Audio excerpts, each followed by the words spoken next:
Canola School on realagriculture.com is supported by Bayer Crop Science.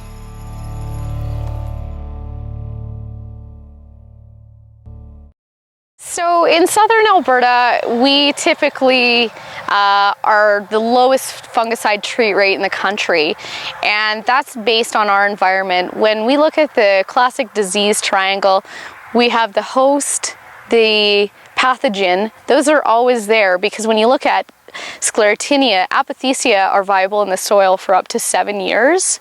So what you're looking for is a conducive environment. And that's usually the limiting factor in Alberta. So a lot of people don't typically go out of their way to plan for a fungicide. However, this year we've seen higher than normal levels of moisture, and we've got higher than normal levels of canola out there as well. There's a lot of acres. So we have the pathogen, as we saw in 2010, there was high levels of Sclerotinia based on precipitation events, in that mid-July time frame. And so planning for a fungicide this year is very important to the crop because we're dealing with humid conditions. We're also dealing with great commodity prices, and you want to make sure you protect that investment.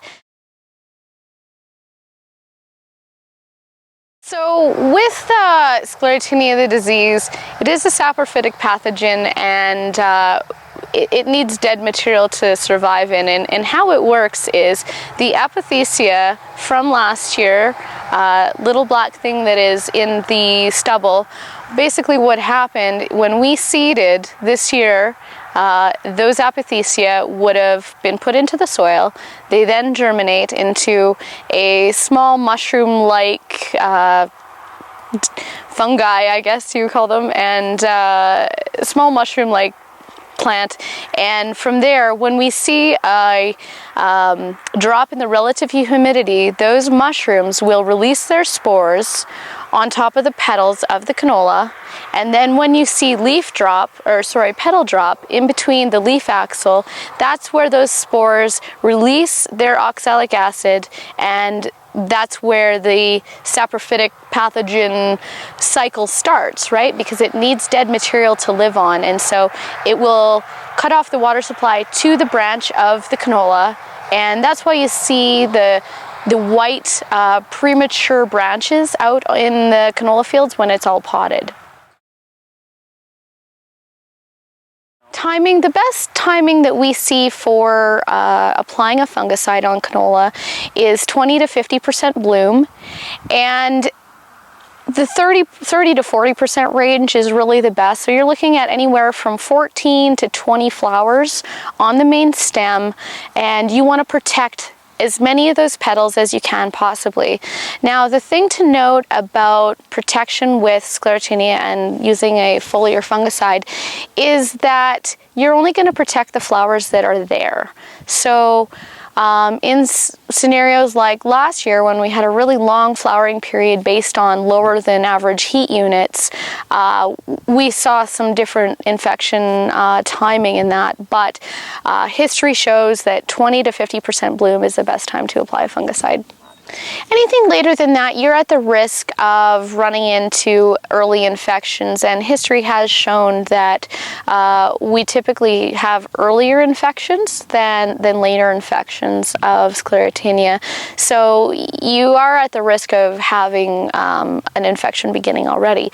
Now, with some fungicides, you do have a little bit of curative control within the plant. So based on their systemic nature, they will, do what they can as long as the infection hasn't really taken off.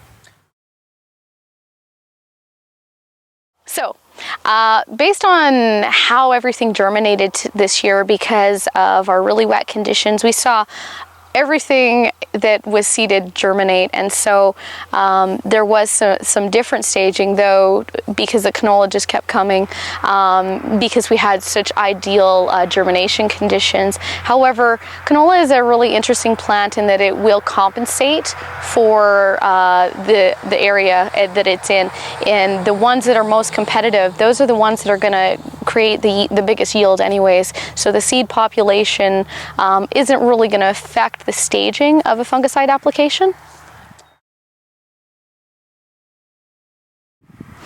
Well, you are going to see the plant health is definitely going to be increased for sure.